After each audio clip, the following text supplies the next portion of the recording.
Dans l'épisode précédent, je me suis concentré sur le réel, sur la normalisation comptable du Bitcoin, l'adoption institutionnelle, les stablecoins qui prolongent l'usage du dollar et les tensions qu'on observe déjà dans la finance mondiale. Bref, j'ai dressé un état des lieux factuel de ce qui bascule ici et maintenant. Mais, si vous suivez Bloc à Bloc depuis un moment, vous savez que j'aime aussi parfois adopter une perspective plus large. Dans l'épisode 7, L'esprit dans la machine, j'avais proposé une lecture hegelienne des technologies émergentes, en les replaçant dans une dialectique de l'esprit du temps. Aujourd'hui, je veux refaire l'exercice. Non plus sur la technique brute, mais sur un thème qui traverse 5000 ans d'histoire humaine, la dette. Car, si l'on suit David Graeber, l'histoire oscille sans cesse entre deux polarités, la monnaie métal et la monnaie convention, dite sociale. Et si l'on écoute Michael Saylor, Bitcoin est en train de transformer cette oscillation en une nouvelle forme, le capital numérique. Alors posons la question, et si derrière les chiffres, les bilans et les règles comptables, ce que nous vivons n'était pas seulement un changement de monnaie, mais l'esprit du temps qui cherche, une fois encore, à se libérer de la dette. Aujourd'hui, je veux refaire l'expérience, mais sur un terrain encore plus ancien, plus fondateur, celui de la monnaie, et surtout de la dette. Bienvenue dans Bloc à Bloc. Ici, on ne suit pas les tendances, on les déconstruit. Entre géopolitique, philosophie, technologie émergente et finance critique, ce podcast vous propose une lecture rigoureuse du monde qui vient. Pas de spéculation, pas de pensée toute faite, juste une pensée vivante, exigeante, lucide. Je suis Jonathan et je vous partage en temps réel mon propre cheminement. Le futur est en question. Allons voir bloc à bloc ce qu'il nous raconte. Avant d'aborder Graeber, Saylor et le Bitcoin, faisons un détour par Hegel. Non pas pour le citer comme une autorité, mais parce qu'il nous offre une grille de lecture utile. Pour Hegel, l'histoire n'est pas un simple chaos d'événements. Elle peut être comprise comme un processus rationnel, un chemin que la conscience parcourt dans sa quête de liberté. Ce chemin progresse par dialectique. Une thèse, une idée ou un système qui s'impose. Une antithèse, sa contradiction, qui le met en crise. Et enfin, une synthèse, un dépassement qui ouvre une nouvelle étape. Chaque époque porte ce que Hegel appelle le Zeitgeist, l'esprit du temps. Un mélange de représentations, de structures politiques, de façons de vivre et de penser. Pourquoi ce rappel ? Parce qu'ici, je vais essayer d'appliquer cette méthode à la monnaie, à la dette et à Bitcoin. Un peu comme dans l'épisode 7, L'esprit dans la machine, où j'avais exploré Hegel à travers les technologies émergentes. Je propose de refaire l'exercice, cette fois sur l'histoire monétaire, pour voir comment, peut-être, une synthèse inattendue pourrait se dessiner aujourd'hui autour de Bitcoin. Et pour entrer dans ce sujet, il faut repartir en arrière. Bien avant les banques centrales, bien avant le capitalisme moderne, la monnaie et la dette structurent déjà les sociétés depuis plus de 5000 ans. Dans son ouvrage « Dette, 5000 ans d'histoire », David Graeber avance la thèse que l'histoire monétaire oscille entre deux polarités. Le métal, rare, tangible, mais brutal, une monnaie qui vaut par elle-même. Dans ce régime, les créanciers dominent, sans toujours demander le consentement des débiteurs. Le chartalisme, c'est-à-dire la monnaie vue comme une convention sociale, une unité de compte définie par l'autorité politique ou religieuse. Ce qu'on pourrait appeler plus simplement la monnaie d'État. L'histoire passe d'un pôle à l'autre, comme un balancier. Rome impose sa monnaie métal et l'esclavage. Au Moyen-Âge, avec le servage et les économies locales, on revient davantage à une logique de crédit plus proche du chartalisme. Dans le monde islamique médiéval, apparaissent de nouveaux instruments financiers, comme le chèque. Les monastères, en Europe, gèrent eux aussi du crédit et des dettes locales. Mais régulièrement, le métal reprend le dessus. La Renaissance et ses grandes banques italiennes. L'essor des empires espagnols, alimentés par l'or et l'argent du Nouveau Monde. Et avec le métal reviennent la dette, les intérêts et les rapports de domination. Pour Hegel, ce n'est pas un hasard. C'est la dialectique de l'histoire. Chaque époque incarne un Zeitgeist, un esprit du temps qui progresse par thèse, antithèse et synthèse. Et si l'on descend encore plus dans le détail, Graeber souligne un point décisif. C'est précisément au moment où la monnaie métallique devient dominante que l'on voit émerger en réaction de nouvelles formes de pensée. Les premières dettes structurent déjà des rapports de force. Quand la monnaie est perçue comme une substance matérielle, une pièce de métal qui vaut par elle-même, les créanciers peuvent imposer leurs conditions sans véritable accord du débiteur. C'est ce que Graeber appelle la brutalité du métallisme, une économie où la force prime sur le consentement. Mais cette brutalité suscite une réaction intellectuelle. Dans la Grèce antique, des penseurs comme Socrate, Platon ou Aristote interrogent le lien entre justice, richesse et pouvoir. En Chine, certains penseurs défendent une vision autoritaire et hiérarchisée de la société, tandis que Confucius met en avant l'équilibre moral et la vertu comme fondement de la société. En Inde, Kautilya incarne une pensée politique pragmatique et stratégique, tandis que Bouddha propose une voie plus éthique et spirituelle. Plus tard, l'empereur Asoka fera de cette vision un véritable projet politique. L'essentiel ici, c'est que l'idéalisme politique ne tombe pas du ciel.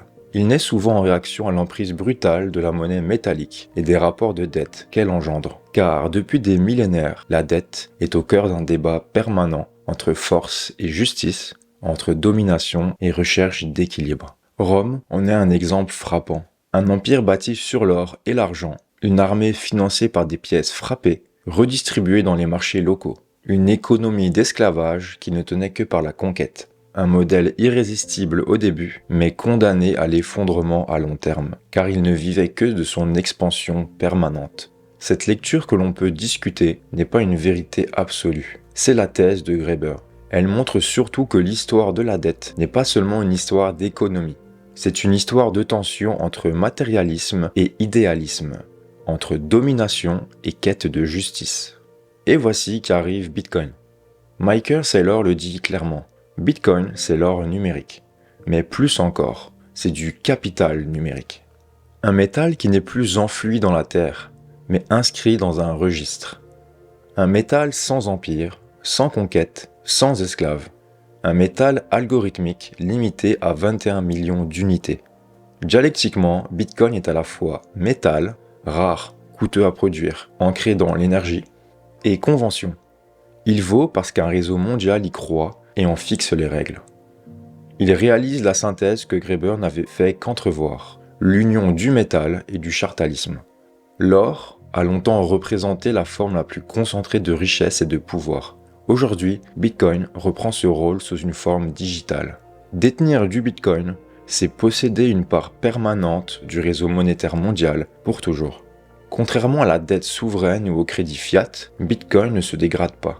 Il ne se dilue pas, il surperforme le coût du capital. C'est là le changement de paradigme. Depuis un siècle, les entreprises se capitalisent en s'adossant à la dette souveraine ou au crédit fiat. Des instruments qui sous-performent, qui polarisent négativement le capital. A l'inverse, une entreprise qui émet des actions ou des obligations pour acheter du Bitcoin se polarise positivement. Plus elle émet de titres, plus elle renforce la valeur actionnariale. C'est l'essence d'une Bitcoin Treasury Company, un nouveau type de société, non plus adossée au crédit fiat, mais au capital numérique. Saylor utilise une comparaison simple, le pétrole brut. À lui seul, il est peu utile. Il doit être raffiné en kérosène, essence, plastique, pour devenir l'infrastructure du monde moderne. Bitcoin, c'est pareil. Une Bitcoin Treasury Company prend du Bitcoin brut et le raffine en instruments financiers. Actions, obligations, produits dérivés. Chaque instrument répond à une demande spécifique. Les fonds de pension veulent du rendement à long terme.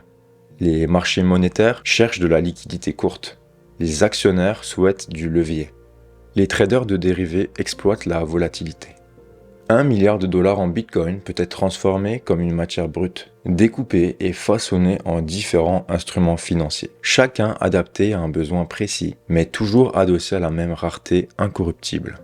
De la même manière que les mineurs de Bitcoin valorisent l'énergie excédentaire, les Bitcoin Treasury Companies recyclent le capital en sommeil. Les milliers de milliards aujourd'hui bloqués dans les fonds de pension, les assurances ou les marchés monétaires peuvent être réorientés vers des instruments adossés au Bitcoin, sans dépendre exclusivement de la dette américaine ou subir les aléas du change.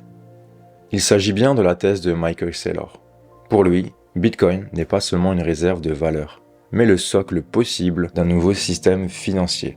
Un raffineur de capital numérique capable de transformer une rareté limitée en une multitude d'instruments adaptés à chaque investisseur. À chacun ensuite de juger cette vision, d'y adhérer ou non, car la souveraineté intellectuelle reste la première liberté. Écouter les arguments, mais se faire sa propre opinion.